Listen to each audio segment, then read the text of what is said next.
महाराष्ट्र के गढ़चिरौली में नक्सलियों ने पुलिस मुखबिर होने के संदेह में 45 वर्षीय एक व्यक्ति की हत्या कर दी। इस बारे में पुलिस ने रविवार को जानकारी देते हुए बताया कि यह घटना शनिवार देर रात गढ़चिरौली के दक्षिण में भामरागढ़ तहसील के केर गांव में हुई। मृतक की पहचान सुखराम मडावी के रूप में हुई है। इस घटना पर मुख्यमंत्री देवेंद्र फडणवीस ने शोक व्यक्त कर आरोपियों पर जल्द से जल्द कार्रवाई की जाएगी, यह प्रतिक्रिया दी है।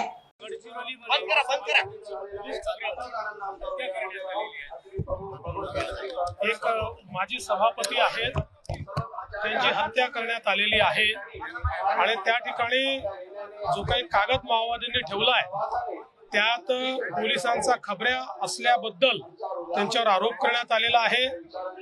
या संदर्भात पोलीस काम करतायत। साधारणपणे हे कोणी केलं असेल याचा अंदाज त्यातनं येतोय आणि निश्चितपणे त्यांच्यावर कारवाई ही केली जाईल।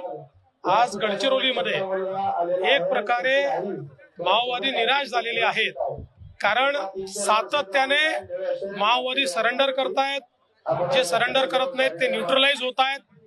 एक प्रकारे शेवटच्या घटका हा माओवाद मोजतोय, त्या निराशेतनं त्या फ्रस्ट्रेशन मधनं केलेली हत्या दिसते। पण ही हत्या करणाऱ्यांना महिन्याभरामध्ये या ठिकाणी जाब विचारायचा किंवा त्यांच्यावर कारवाई करायची अशा प्रकारे पोलिसांनी देखील निर्णय केलेला आहे। ही कारवाई होईल। दरवर्षी अर्बन सेवेकरता निधी महाराष्ट्राला मिळतो, तो दरवर्षी मिळालेला हा निधी आहे। बुलेट ट्रेन करता फक्त कन्स्ट्रक्शनचा निधी मिळतो, त्यामुळे तो 4000 कोटी आहे। मला असं वाटतं की थोडं डोकं लावलं आणि समजून घेतलं तर या गोष्टी समजू शकतात, पण विरोधकांना त्या समजायच्या नाही। मी सगळ्या आमदारांची चर्चा केली। आमदारांनी स्पष्टपणे सांगितलं की विरोध बिलकुल नाही, काही मुठभर लोक विरोध करतायत, बाकीच्यांचा विरोध नाही। सगळ्या आमदारांनी मिळून मला सांगितलेलं आहे।